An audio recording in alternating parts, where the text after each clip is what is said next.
Alrighty, what's going on everybody? Ninja Star here, and today we're going to be talking about One Piece. In this One Piece video, we're going to be discussing the current arc of One Piece, the Reverie, and why it works so well.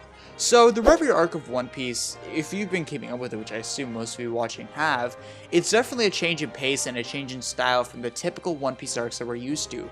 This arc doesn't even feature Luffy and the Straw Hats. I mean, granted, they were there, obviously, for, like, the first chapter, but that was more so kind of like a conclusion to Whole Cake, and wrapping up, like, Luffy's section of the story before we see him again, than an actual, like, what's going on in the Reverie meeting itself.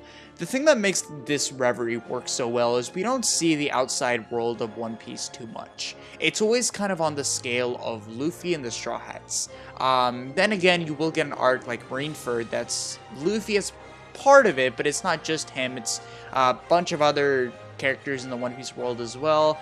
And you also get certain moments where obviously Luffy's not even there, like certain like a collection of chapters or episodes, but for the most part, arcs generally tend to revolve around Luffy and his crew. The thing is, Reverie works so well because it changes that style while not being too dressed, well, not dissuading too much from the title One Piece. It still does feel like a One Piece arc from the way it has its reveals of each chapter, from the breaks. From the characters we're invested in, none of them really contradict anything we've seen prior. Everything lines up perfectly fine. And the thing is about this is we're seeing the world building to a max. We're seeing how everyone else in the world is really elevating that scale, which is important for the story moving forward. If the story, I understand that One Piece is mainly about Luffy's story, it's also the downfall of the world government. It's how the revolutionary is going to take care of everything. Oda wouldn't have introduced all these mysteries about the world, like the poneglyphs, the Void Sentry, Joy Boy, you know, all this stuff, if he were to just focus on Luffy and the Straw Hats. He's expanding the scale the more the story goes in depth, and it was expanded upon prior in arcs like Skypiea and arcs like Marineford, but an arc like this is where things really start to come full circle, stuff starts to be hinted more, and we can kind of get the direction for which the series is going to go forward.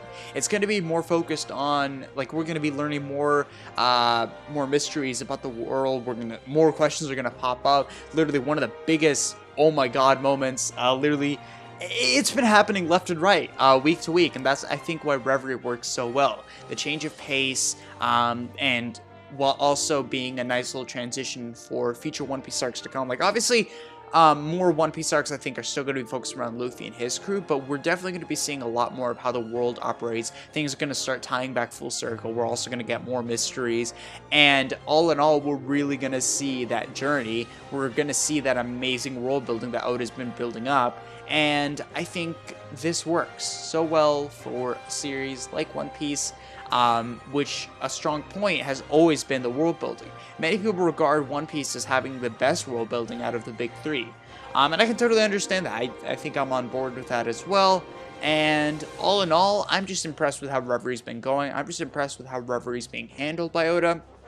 It's such a fun arc to read weekly because unlike stuff like Whole Cake or stuff like Dressrosa, which are good arcs, don't get me wrong, but they're kind of a chore to read weekly because it's, how do I describe it? It's, everything correlates a bit too well, to the point where not every chapter, not every episode feels packed to the brim like the last or the next. I feel with Reverie, every chapter is kind of that same tier of great. Packed with so much stuff, nothing ever feels like cut short or anything like that. Nothing ever feels dragged out, which is an issue with a lot of post-time skip arcs. I feel Reverie has been done in such a style. Oda tried something out and it worked so well, and I'm hoping we can get maybe more mini arcs like this. I'm hoping we don't always have to have like a big 70, 80 chapter arc, 60 chapter arc, like one after another. I think sometimes switching it up can be really beneficial. Look at something like Zoe.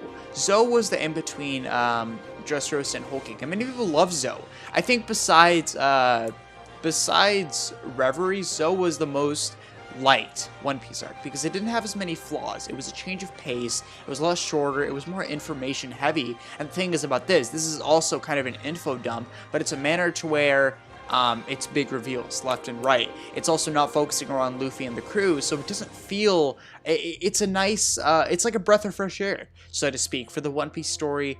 I've had so much fun with this arc. I like Whole Cake, but this completely blows it out of the water. This is easily a top 5 arc of One Piece for me, and I'm curious how it ranks among y'all's favorites. I don't like, considering there's about 10 chapters left in this arc. I don't see how Oda in any way would like get any, like, I'm curious how he's gonna top what he's been doing, because we haven't even, like, the Reverie itself, like them talking, has just begun.